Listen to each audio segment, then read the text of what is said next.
My name's Mark. With more organizations looking to hire foreign national talent, a few of you described how important the onboarding process is, not only bringing folks into Cleveland and having them feel comfortable, but also internally for your HR process. You talked a little bit how that's changed a little bit, whether it's the administration or just hoping to provide a better onboarding experience. Thank you. I'll just make a comment on that. We have international colleagues who relocate to Cleveland or our offices in Columbus and Cincinnati, and also clients that we help post-acquisition integrate, exchange, sending Cleveland-based employees out to the other countries and then receiving them back here. And here's where I think the suggestion about the ethnic organizations and others and the city sort of coordinating would be really helpful. From the onboarding side, I think we know what needs to happen. Those of us who have lived overseas understand how disconnected you can feel immediately, and sort of a 6-month process of feeling very out of sorts and whatnot, and connecting with those communities is very helpful. The other thing that I think, though, that is important to note, it kind of goes to the comment earlier about nobody being downtown in the evenings, and understanding what the person that you're onboarding, what their living environment, what they are expecting. By which I mean, it's fairly typical in Europe to live in an apartment and live right downtown. It's fairly typical in Cleveland to live in a suburb. And if you take a European colleague who has been in the middle of London, taking the rapid, or taking the subway system every day, and put them in Solon, what we see is after 1 year, they're ready to go back.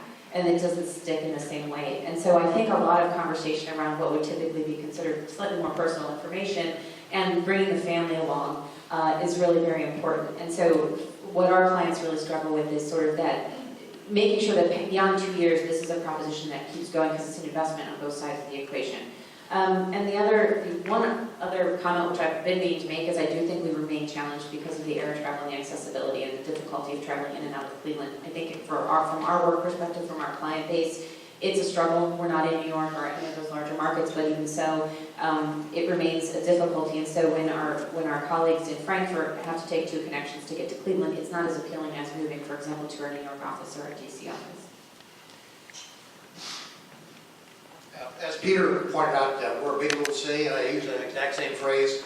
I think part of it is the attitude in which you convey that HR function, that it's not just the mechanical piece of doing that through the HR department. It's what you do with your employees and how you communicate a welcoming attitude. We had 50 people from Brian's group here just last week from all over the world internationally, and what we do is we do things to be visually and accepting so that all the employees know who's coming, what country they're coming from, the background, who's going over there to be involved with products. We spell it out very clearly that 15% of every job is directly related to export, and that means if you look around, the person on the left or your right of you is probably directly had their job impacted by the way we treat all of our international guests as far as the product. I mean, right now we have a walk taking place that everybody left from the Great Wall. They have their wristbands on. They're measuring their steps. They then walk to the Temple of Heaven.